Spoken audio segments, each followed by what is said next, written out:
What's going on, everybody? The original Mako back with some more Gunfire Reborn content, and today we have some update notes to go through. Nothing super major, but a couple of things that definitely impact the game. But first, you should check out the links in the description. For those of you that don't know, I started a Patreon.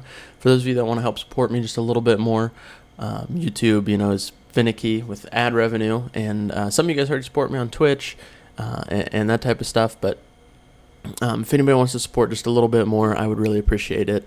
It would help me out, and it's just something a little bit more stable and consistent that I think might help a little bit. So if you want to, feel free. But everybody who watches this, as always, I always appreciate each and every one of you guys. But my Twitch, Discord, and second channel are also down there as well. So you can check that stuff out too. But let's not waste any more time, and let's just get into these patch notes, huh? In this update, we've added several spiritual blessings and enhanced Oculus scrolls and tweaks the difficulty of the Abyssal Serpent. Meanwhile, we've also improved the game experience when using controllers, POG to controller players, and the optimization of controllers is a long-term mission for us, and we will spare no effort to further polish the controller way to play the game. Thank you for your support and feedback. So let's start rocking through this, because there's actually a decent amount of stuff to go through. So talents and reincarnation tweaked the effect of the talent Golden Touch, so players can now only recycle their own weapons and scrolls, their own drops. This is for co-op. If you're in co-op, you can't recycle somebody else's. I guess this is a good way to prevent griefing or something, or I don't know, just to make it a little bit. I don't know. I don't play co-op too often, so I haven't really run into an issue with this. But maybe some people have been. And this will fix it. So the minimum time until death is decreased from 6 seconds to 2 seconds. I'm not exactly sure what they're talking about. So I don't know what that one is. If I'm being honest with you, if you know what the minimum time until death is decreased for what? I don't, just until you lose the run, after you've lost all your health, maybe? I don't know. I don't know why that would need to be changed, but there it is.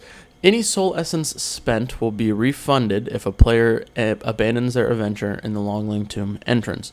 So, if you get something from the spiritual, or get a remnant that you want, and then you go to get a weapon, and you're like, all of these weapons suck, I don't want to do this, all of your essence will now be abandoned if you leave the game right there, which is good. It'll be refunded, so that's good. The accumulated stacks will be carried over when an Oculus scroll that can stack bonuses are replaced with their respective enhanced versions.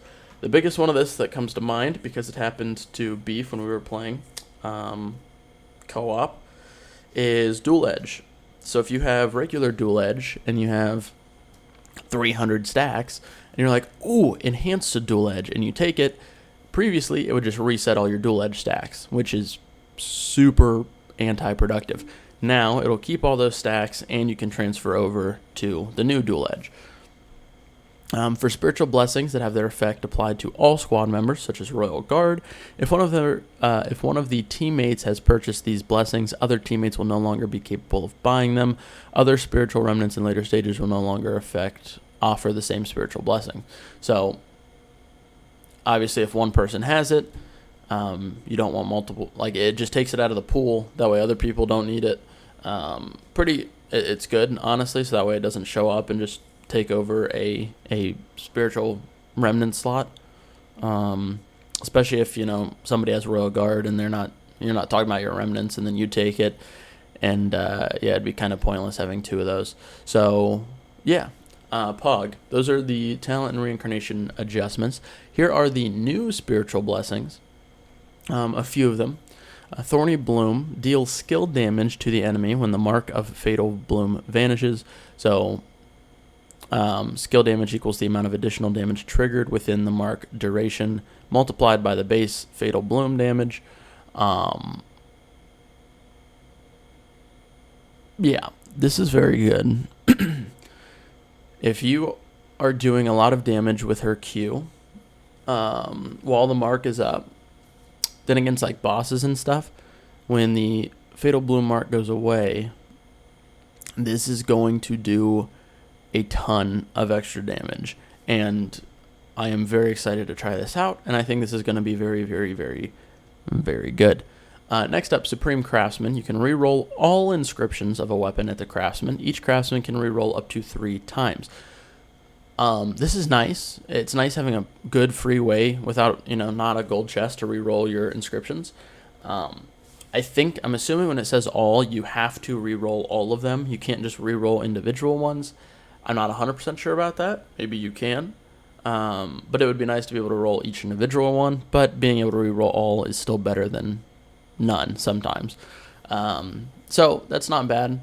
Not bad at all. I don't know how much it'll cost or if it'll cost anything. Who knows? We'll figure that out as time comes. Copycat. After killing an enhanced monster, you obtain their enhanced effect, which lasts for some time. Cool, thanks. Different enhanced effects will apply at the same time, while the same effect will have its duration refreshed. So, fiery or corrosive enemy, stuff like that. If you kill one of those that has an enhanced immortal, you will get their buff for a certain amount of time. And if you kill, let's say, another immortal enemy, then the duration is refreshed. If you kill a fire enemy and then a corrosive enemy, you'll get both. They will stack. I'm really interested to see how this works. Immortal enemies are one of my least favorite things to deal with in the game. So if I become immortal, I'm interested if, it just delays the time until I die, or if, I get health back. Am I going to be alive again? I don't know. I'm interested to see how that'll work, and it'll be fun to experiment a little bit. Next up, Ultimate Gambler. You can refresh all available ascensions once per goblet when interacting with a goblet. I love this. I love this so much. I will be taking this consistently because 90% of the time, ascensions are the biggest part of a build because they are catered directly to your character. So if you know what you're trying to do, chances are ascensions are going to be boosting or helping that. And if you get 3 ascensions that have nothing to do with your build, you just have to waste completely that ascension roll. So being able to completely re-roll it is awesome. I love it. Hopefully it doesn't cost too much spirit essence, or soul essence, but I guess we'll see. Overconsumption. Plus 300% quadruple your weapon and skill damage. Minus 5% weapon and skill damage for every owned scroll, including Cursed Scroll, and minus 20% weapon and skill damage for every activated ascension. Damage penalty will not exceed minus 3,000. Or 300, not 3,000. So you can never get, you can never lower your damage from this. So if you get this right at the beginning, it's usually pretty good because it'll take, if we're just going off of scrolls, it'll take 60 scrolls to get you down to minus 300. And then if we're just doing ascensions, it would take 6 ascensions. No, that's wrong. 15 ascensions to go to minus 300%. So chances are for a decent amount of the run, you're going to have at least an additional bit of weapon and skill damage. But for me personally, who does occasionally the no ascension, no remnant, no scroll challenge, or even just the no scroll, no remnant challenge that I've done, I would love to get this because this means I just get a huge weapon and skill damage boost without, losing too much from scrolls.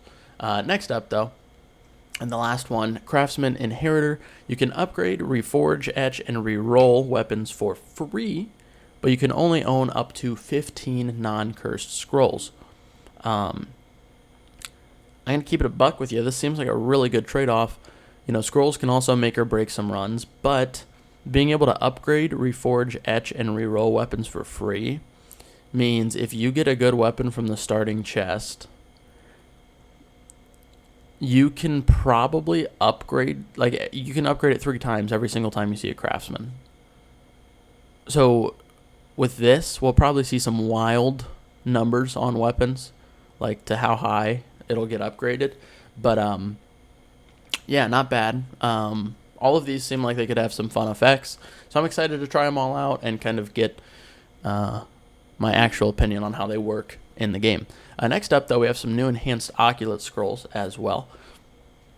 First up, enhanced brutal gloves, just plus 35% weapon damage and skill damage, whether you're critting, whether you're not critting, just a pure increase to damage. Terminal lucidity, reset the cooldown of all skills when you lose 20% total HP or more in a single hit. On higher reincarnation levels, this is going to be triggering consistently, assuming you don't have Spirit Feline, obviously. But it resets them instead of lowering the cooldown. Definitely could be Pog. Enhanced Flesh and Bones. Convert all shield/armor to health and recover 2% max HP every second, and it increases health recovery from the scroll by 2% for every 1% HP lost. Basically, the lower your health is, the faster you're going to be recovering health. Pretty good.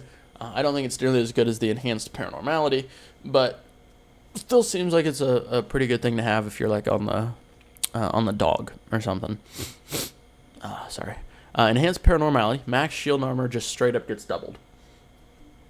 You keep your health, and the max shield and armor is just straight up doubled. So it's great. That's just a great scroll all the time. Even on the dog, you might as well take this because you don't lose all your health. So yeah, not bad. Deflection Shield, this one's interesting. Minus 90% damage taken from enemies 15 meters away, and plus 90 from enemies within 15 meters away when holding weapon 1. And then when you're holding weapon 2, it flips. So you take less damage from close enemies and more damage from enemies farther away. If you're good at being able to like if you can stay on top of this, you become almost unkillable. Like, if you're on top of this scroll, you can become literally unkillable. Because you just have to understand the situation and know which weapon you're holding. So if you're holding the first weapon, if anything gets close to you, you're dying in like one shot. So if anything gets close to you, you have to know I either need to kill it right away or swap to my second weapon. And then if there are enemies that are farther back, you need to have that recognized and be like, okay, have I killed them? Are they going to do a lot of damage to me? Like stuff like that. But if you can stay on top of this, I'm really interested to see how well people will be able to use that. Next up, enhanced Lifesaver. Health is fixed at 1 for 5 seconds when you take lethal damage, and then you recover 100% of your max HP and shield and armor immediately, and then it's destroyed once it's triggered. Originally, Lifesaver, I believe you have to kill an enemy to recover. This time you don't have to. You just guarantee that you're going to come back to life. So, pretty good. On the house, your first purchase at any peddler does not cost any copper, and a random item at the Spiritual Remnant and Phantom Peddler will not cost any soul essence. Pretty good for trying to stack soul essence. Having a Spiritual Remnant be free every single time, at least one of them, and a Phantom Peddler be free. At least one of the items in there. Maybe it's one you want, maybe it's not one you want, but still, this will end up saving soul essence in the long run, which, once you stack up enough soul essence, it's not really an issue. But still, kind of nice. Bloody ammo. You can hold fire button to continue shooting, even though the magazine of the automatic weapon is empty. But you will take 1 normal damage for each shot you fire. I'm going to be honest with you. I don't know exactly how the non-enhanced bloody ammo reads because I never use it. So I don't know how big of an upgrade this is. So I can't really comment on that. Preemptive Strike plus 60% weapon damage for the first 30% ammo in the magazine, including the first shot. So instead of just the first shot, this can work on any weapon now because it's the first 30% ammo in the magazine. So this works on every single weapon now, and that's a lot of damage. Whenever an ammo pack is being picked up, the ammo is doubled, and it goes directly into the magazine instead of your backpack and increases your movement speed to 25% until reloading. So you just get double the amount of ammo from picking up ammo now. Once again, not bad, but not like a run-defining enhanced scroll or anything. Elemental Relic, plus 5% elemental damage and plus 5% elemental effect chance for 10 seconds whenever you kill an enemy affected. So it just adds a little bit of elemental effect chance as well. Good for elemental runs. Elemental Bestowment, recover 1% max health, 1% shield/armor, and 10 of the ammo, 10 ammo of the equipped weapon whenever you kill an enemy affected. Once again, just a slightly better version because it also has the shield armor involved. So just a little bit better, nothing crazy. Elemental Power, plus 25% elemental damage when triggering an elemental effect, and it will also affect all nearby enemies. So when you trigger the elemental effect, you get plus 25, or no, you get plus 25% elemental damage, just flat out. All of your elemental damage is increased by 25%, and it also will spread like it used to other targets. Sanguine Relic, plus 3% lifesteal and plus 50% damage taken only when your health is full. So here's what comes to mind when I see this. Airbag.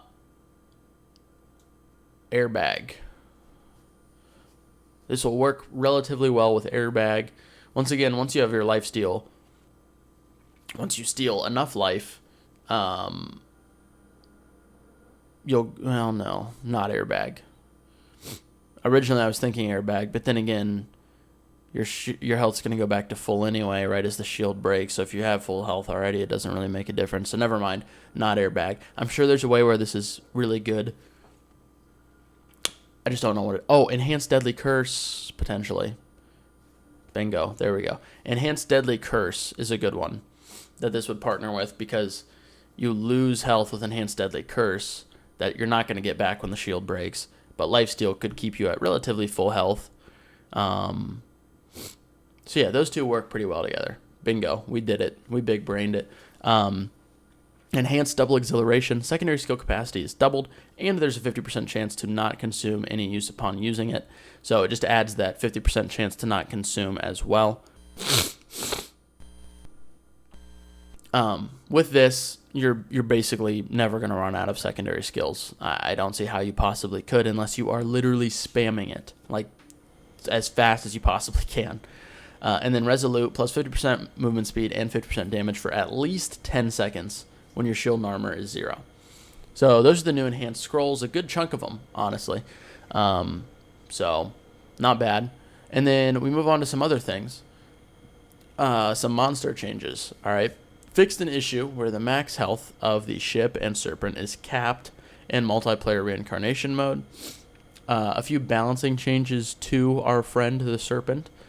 Reduce the skill delay of Abyssal Serpent in normal and elite. So it makes it just a little bit harder in normal and elite, but not like crazy. Increases the number of tongues summoned in one summoning by the serpent and the upper limit of tongues alive at the same time.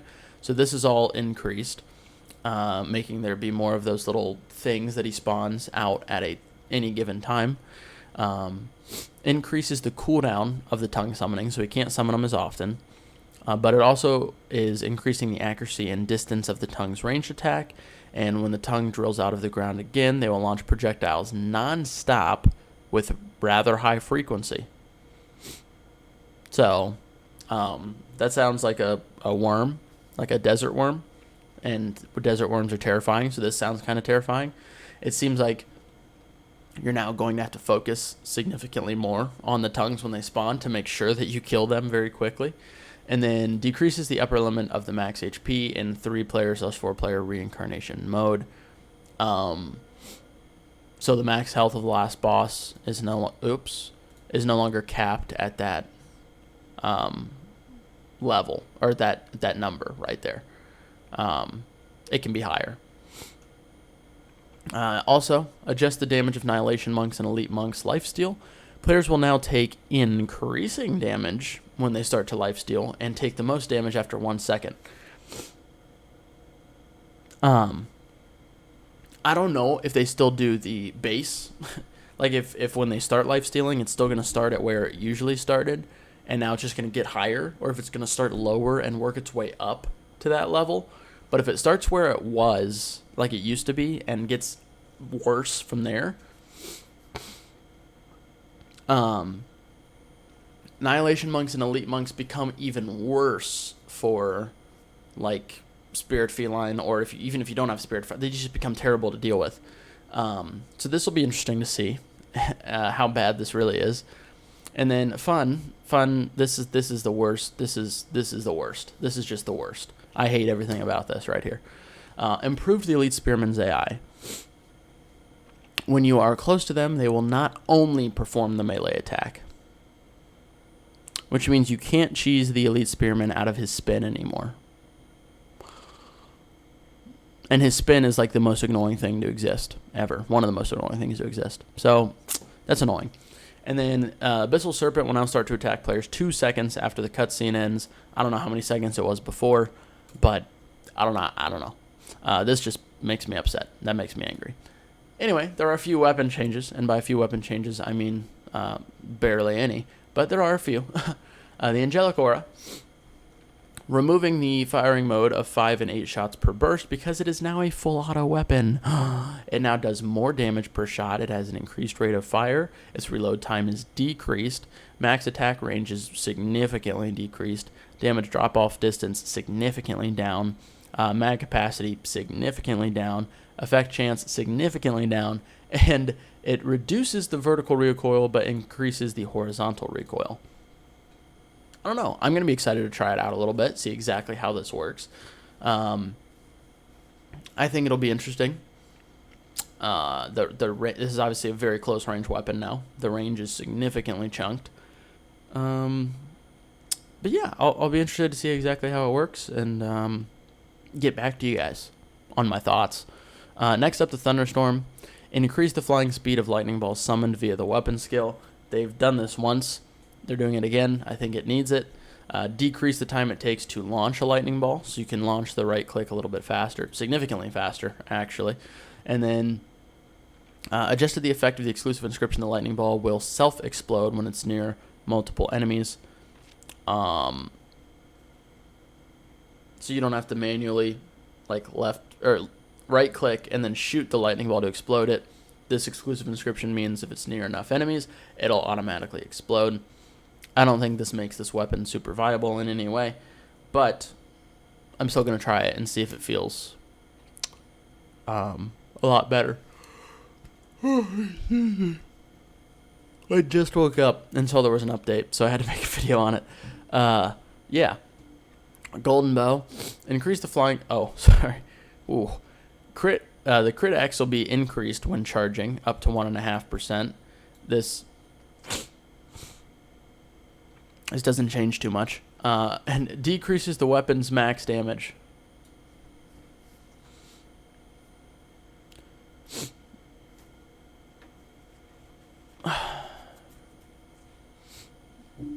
Who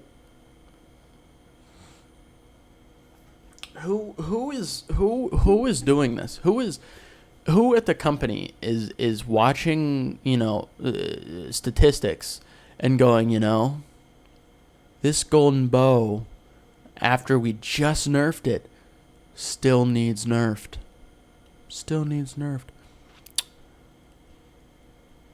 This thing is just so much worse than the Strike Wing now. It's unbelievable, and I don't know why you would ever use it over a Strike Wing. And then change the weapon damage increment while charging from a fixed number to a percentage. That's not that big of a deal. It just means when you're charging it up, because they changed it last update where the longer you charge it, the more damage it does. So now when you're charging it, instead of it being a fixed number while you charge, it's just a percentage instead. And then optimize hit detection against bosses of melee weapons. Now all melee weapons can hit bosses. All weapon challenge is saved. Yay. So, yeah. Controller support. If you want to look at the controller support because you play a controller, please take a look. I'm not going to go through each one of those, but if you want to, pause the video and take a look at those. UI, I guess it'll still be on the screen for a little bit. You can now unready at the portals of the Longing Tomb entrance, Desert entrance, and Duo Fjord entrance. Great, okay. Optimize some emoticons. Display of scrolls in the backpack is sorted by quality. You can tag items in the team information panel. Added new resolution support. Weapon skill icon variants. Special effect of the health bar of the ship when it's invincible. It added the shortest clearance time record of reincarnation mode in player's information panel. I think that's kind of cool, a cool add. Comparison panel can be closed by pressing the comparison key. Added descriptions of weapon comparisons and item recycle in the key mapping setting, and center the position of weapon image shown in the weapon tab backpack. Okay, cool. Some special effect and model stuff, nothing crazy here, but this level, this is a few things. First thing,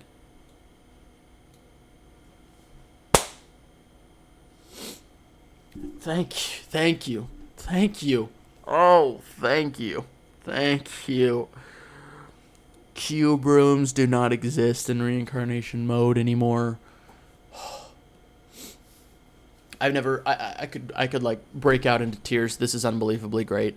I love every second of this. That's fantastic. So good. 2 new vaults in the Longling Tomb, Pog. A new vault in the Desert Ruins, Pog. I kind of hope it's parkour.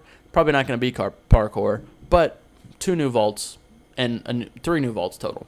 Love it. Optimized the Guard Seal event in the desert at stage 2, so if you are going to end up doing it, if you're playing Elite, Nightmare, or Normal, hopefully it's a little bit easier. I would assume that's what optimized means. I don't know, because it was already difficult enough. And then optimized some routes in Longling Tomb 4, tweaked some spawn locations of traps, and optimized a special effect of a blocking wall in the Duo Fjord.